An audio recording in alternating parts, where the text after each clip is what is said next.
जिंदगी गुजरेगी एक ऐसे मुकाम से, नफरत सी हो जाएगी तुम्हें मोहब्बत के नाम से।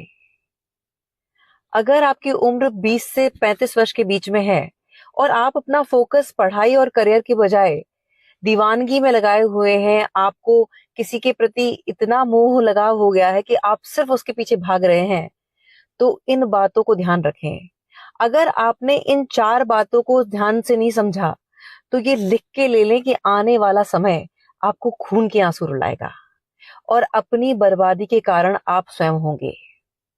अभी पिछला जो वीडियो मैंने बनाया है उस पर एक स्टूडेंट है, उन्होंने कमेंट किया कि मैम, एक लड़की के प्रति मेरा अट्रैक्शन बढ़ता जा रहा है और मेरा उसके प्रति इतना झुकाव है कि मुझे उसे खोने से डर है और इस वजह से मेरा पढ़ाई में मन नहीं लग रहा है, मेरा मार्गदर्शन करें। तो मुझे लगा कि मुझे इस पर वीडियो बनाना चाहिए और हो सकता है इस वीडियो को देखने के बाद बहुत सारे लोग मुझे ट्रोल भी करें, पर मुझे फर्क नहीं पड़ता। जो सत्य है मैं बस वो कहूंगी।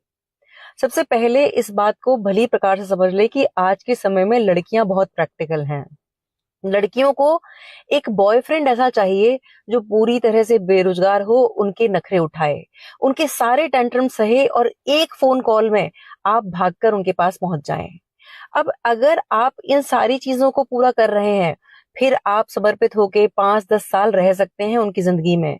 पर बात जब एक लाइफ पार्टनर चुनने की आएगी, तब वो दिमाग लगाएंगी। उस समय उन्हें ऐसा पार्टनर चाहिए जो वेल सेटल्ड है, मतलब प्रेमी चाहिए बेरोजगार और जो लाइफ पार्टनर है वो चाहिए सेटल्ड। तब फिर आप उस क्राइटेरिया में कहीं फिट नहीं बैठेंगे, इसीलिए आपको आउट कर दिया जाएगा। दूसरा, आप इस बात को भली प्रकार से समझ लें कि आज से 15-20 साल पहले जब बहुत अच्छी अपॉर्चुनिटीज नहीं थी, लड़कियों को पढ़ाई का मौका नहीं दिया जा रहा था, तब जब लड़कियां 19-20 साल की होती थी तो माता पिता ये जिम्मेदारी रिश्तेदारों को देते थे कि बिटिया बड़ी हो रही है, अब उसके लिए कोई भला रिश्ता ढूंढो। लेकिन अब यही जिम्मेदारी लड़कियों ने खुद उठा ली है। अब लड़कियां जब बाहर निकलती हैं तो ऑफलाइन ऑनलाइन उनके पास बहुत सारे ऑप्शंस होते हैं और वो सबको चेक करती हैं। और लड़कियां उस ऑप्शन को चेक करती हैं जो लड़का अपने माता पिता से दूर, अगर वो आउट ऑफ इंडिया है तो बहुत बढ़िया है, नहीं तो कहीं मेट्रो सिटी में है जहां साल में भी होली दिवाली भी उन्हें ससुराल ना जाना पड़े, जहां वो शॉर्ट्स पहन के रह रही हैं और एक कॉल पे स्विगी जोमेटो से खाना आ रहा है और ऑनलाइन, जहां उन्हें कोई रिस्पॉन्सिबिलिटी ना लेनी पड़े, उनके सारे सपने पूरे हों, वो ऐसे पार्टनर को चुनती हैं। ऐसे में उनका एक फेवरेट डायलॉग है कि बाबू पापा नहीं मानेंगे या पापा नहीं मान रहे हैं, इसलिए मजबूरी में मुझे उनकी ही पसंद से एक लड़के से शादी करनी पड़ रही है, जबकि वो उसकी खुद की पसंद का है। अब ऐसे में आप सोच लें, आप अगर अपनी पढ़ाई को, करियर को प्राथमिकता नहीं देंगे, तो वहां वो तो मौज कर रही होगी और आप यहाँ तिल तिल करके मर रहे होंगे। तीसरा, इस बात को भली प्रकार से समझ ले कि किसी लड़की के प्रति अगर आपका एक मोह है, एक जुड़ाव है, तो उसको मोटिवेशन की तरह लें। मिलने में, बात करने में कहीं कोई बुराई नहीं है, लेकिन आपका उस लड़की के प्रति जो आकर्षण है, जो मोह है, वो आपको मोटिवेशन देना चाहिए। अगर वो आपको इतना डिस्ट्रैक्ट कर रहा है कि अपने लक्ष्य से आपको भटका रहा है, तो फिर आप ये समझ लें कि आपका भय बिल्कुल सत्य होगा, लड़की भी जाएगी और करियर पूरी तरह से चौपट हो जाएगा।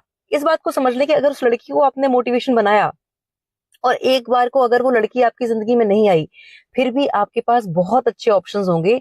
एक लड़की जाएगी, ऐसी हजारों लड़कियों की, बहुत अच्छी लड़कियों के लिए आपके पास ऑप्शंस होंगे। तो उस बात को भी आपको प्रैक्टिकली समझना होगा।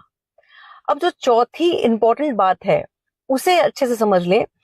अगर आप इतने ब्लेस्ड हैं कि आपको आउटर ब्यूटी और जो आपका फिजिकल फिटनेस है वो बहुत अट्रैक्टिव है, तो ऐसे में अगर आप इतने लकी हुए और आपने अपनी पसंदीदा किसी पार्टनर को चुना और वो आपसे शादी करने को तैयार है क्योंकि आप फिजिकली बहुत अट्रैक्टिव लगते हैं, तो इस बात को भली प्रकार से समझ लें कि सिर्फ ले दे के 2 साल आपकी जिंदगी खुशनुमा होगी।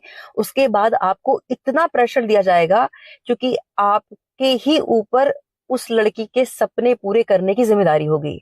अब ऐसे में आप लोन भरते रहेंगे क्योंकि आपने करियर में तो काम किया नहीं था, आपका फोकस तो सिर्फ दीवानगी पे था। तो शादी तो आपकी हो गई, लेकिन अब आपके ऊपर प्रेशर रहेगा उस लड़की की सारी ख्वाहिशें पूरी करने के लिए। फिर आप इस बात के लिए मलाल करेंगे कि यार कौन सी मनहूस घड़ी में ये लड़की मिली थी और जिस वजह से मैंने शादी कर ली और मैं फंस गया। इसीलिए भी आपको करियर पर फोकस करना ही होगा।